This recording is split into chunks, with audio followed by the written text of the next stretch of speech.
सुंदरपुर नगर में टुनटुनी चिड़िया अपनी माँ टूनी और बेटी सुनहरी के साथ रहती थी। वो बाज़ार में सब्जियाँ बेचा करती थी। उसके घर के पीछे एक छोटा सा आंगन था जहाँ वो सब्जियाँ उगाती थी और जितनी भी वो सब्जियाँ उगाती थी उनको रेहड़ी पर रखकर इधर उधर घूमकर वो बेच देती थी। लो आ गई टुनटुनी, ताज़ा ताज़ा हरी हरी सब्जियाँ लेकर। टुनटुनी की आवाज़ सुनकर सारे पक्षी जल्दी जल्दी सब्जियाँ लेने चले आते थे। इसी तरह टुनटुनी की ज़िंदगी गुजर रही थी। एक दिन जब वो सब्जियाँ बेचकर घर वापस आ रही थी तो एक दुष्ट चील उसकी रेहड़ी छीनकर ले जाती है। वो घर आकर रोने लगती है। उसको रोते देखकर उसकी माँ टूनी पूछती है, क्या हुआ है टुनटुनी, बेटी क्यों रो रही हो? क्या बताऊँ माँ, पहले ही गुजारा बहुत मुश्किल से हो रहा था। अभी तो मुझे तुम्हारी दुआएं भी लानी थी और सुनहरी की फीस भी देनी थी। ऊपर से आज एक दुष्ट चील मेरी रेहड़ी उठाकर ले गई है। टुनटुनी रो नहीं बेटी, तुम्हारे रोने से रेहड़ी वापस नहीं आ जाएगी। और हाँ, इस महीने तुम मेरी दवाइयाँ मत लेकर आना, ऐसे भी मैं ठीक हूँ। लेकिन माँ, मैं अब सब्जियाँ कैसे बेचूंगी? तुम तो जानती हो कि ये रेहड़ी ही मेरा सहारा थी। अब मैं क्या करूँगी माँ? धीरज रख मेरी बेटी, ऊपर वाला जब मुसीबत देता है तो उसका हल भी ज़रूर देता है। बस तू हिम्मत ना हारना, कुछ ना कुछ हल ज़रूर निकल आएगा। फिर टुनटुनी चिड़िया उदास होकर अपने खेतों पर आकर काम करने लगती है। थोड़ी ही देर में उसकी बेटी सुनहरी वहाँ आ जाती है। मम्मी मम्मी, नानू ने ये खाना भिजवाया है और कह रही है कि जल्दी से खाना खा लो, इससे पहले कि ये ठंडा हो जाए। ठीक है सुनहरी, तुम खाना वहाँ रख दो, मैं काम से फारिग होकर खाना खा लूँगी। इसके बाद टुनटुनी चिड़िया अपने काम में लग जाती है। काम ख़त्म करने के बाद जैसे ही टुनटुनी खाने के पास आती है, वहाँ पर एक बूढ़ा पक्षी भी मौजूद होता है, जो टुनटुनी चिड़िया को देखते ही कहता है, मैं 2 दिनों से भूखा हूँ, बेटी मुझे कुछ खाने को दे दो। ये लो पापा, ये मेरा खाना तुम खा लो, ऐसे भी मुझे आज भूख नहीं है। मुझे पता है बेटी कि तुम बहुत उदास हो, तुमने बूढ़े को खाना दिया है, ये लो टोकरी, ये तुम्हारा इनाम है। आइंदा से तुम अपनी सब्जियां इस टोकरी में रख कर बेचना और फिर चमत्कार देखना। फिर टुनटुनी चिड़िया अपनी सारी सब्जियां उस टोकरी में रखकर बेचने चली जाती है।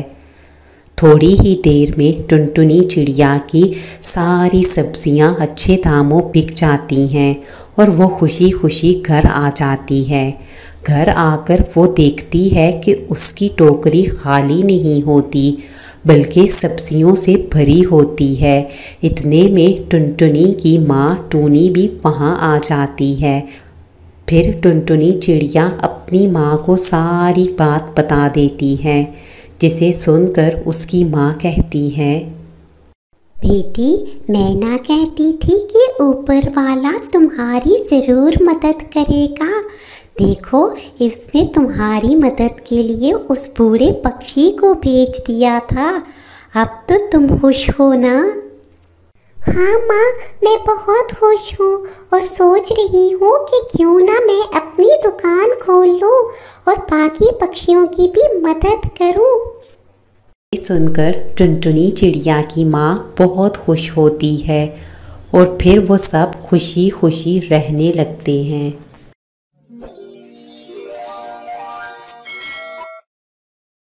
सुंदरपुर नगर में टुनटुनी चिड़िया अपने पति कालू किसान के साथ रहती थी। उनकी एक ही बेटी थी जिसका नाम सुनहरी था।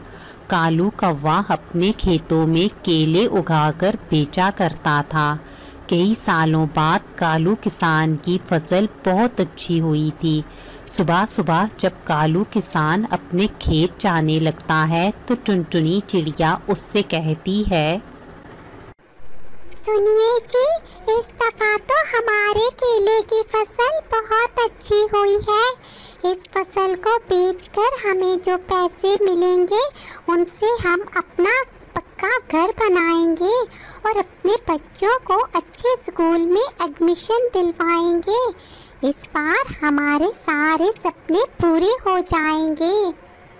हाँ टुनटुनी, तुम ठीक कहती हो। इस बार तो हमारी फसल बहुत अच्छी हुई है और किसी पक्षी की फसल इतनी अच्छी नहीं हुई, इसलिए हमें खूब फायदा होगा। ऐसे भी मैं थोड़ी ही देर में फसल बेचने के लिए शहर जाने वाला हूँ। अगर तुम्हें कुछ चाहिए तो अभी बता दो। नहीं जी, मुझे कुछ भी नहीं चाहिए। अच्छा किया जो आपने बता दिया। मैं भी बस घर का काम खत्म करके खेतों में रखवाली के लिए चली जाती हूँ। हाँ भगवान, जल्दी करना, मैं बस थोड़ी ही देर में शहर के लिए निकल जाऊंगा। फिर थोड़ी ही देर में कालू कौवा अपने केले की फसल लेकर शहर बेचने चला जाता है। शहर की मंडी में कई पक्षी अपने केले की फसल लेकर लाइन में बेचने के लिए खड़े होते हैं। कालू किसान ये देखकर हैरान हो जाता है। शहर की मंडी में केले की कीमत बहुत कम मिल रही थी। अब मैं क्या करूं? इस मंडी में तो केले की कीमत बहुत कम है। इतनी कम कीमत में तो हमारी खाद और बीज के पैसे भी नहीं पूरे हो रहे, और जो हमने मेहनत की है उसको तो छोड़ ही दो। फिर कालू किसान अपने केले बेचे बिना ही घर वापस आ जाता है।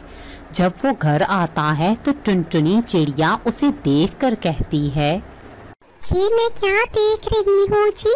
आप तो शहर की मंडी में केले बेचने गए थे, फिर ऐसा क्या हुआ कि आप बिना केले बेचे ही वापस आ गए?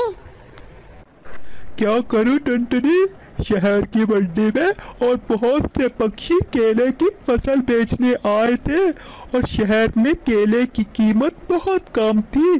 फिर मैं कैसे अपनी फसल बेचता? पूरी कीमत भी नहीं वसूल हो रही थी, इसलिए मैं बिना बेचे ही वापस आ गया हूँ। ये तो बहुत बुरा हुआ है जी, लेकिन हम इतने सारे केलों को ज्यादा दिन घर में भी नहीं रख सकते। हम ऐसा करते हैं, कल से केले का शेक बनाकर बेचना शुरू कर देते हैं। तुम्हारा आइडिया तो बहुत अच्छा है टुनटुनी, लेकिन मैं खेत को देखूंगा या केले का शेक बेचूंगा। आप फिक्र न करें जी, ये काम मैं खुद कर लूंगी। फिर अगले ही दिन से टुनटुनी चिड़िया केले का शेक बनाकर बेचना शुरू कर देती है। सब पक्षियों को केले का शेक बहुत पसंद आता है। इस तरह उसकी अच्छी कमाई होने लगती है। देखो जी, ये केले की फसल तो हमारे बहुत काम आई है। अब तो हम हर साल अपने खेतों में केला ही उगाया करेंगे। ऐसे भी अब हमें अपनी फसल को मंडी में ले जाकर बेचने की कोई चिंता नहीं है। और हाँ, ये पैसे रख ले और कल ही बच्चों का किसी अच्छे से स्कूल में एडमिशन भी करवा दें। फिर हर साल कालू कौवा अपने खेत में केले उगाता है और टुनटुनी चिड़िया केले का शेक बनाकर बेचती है। इस तरह वो सब मिलजुल कर हंसी खुशी रहने लगते हैं।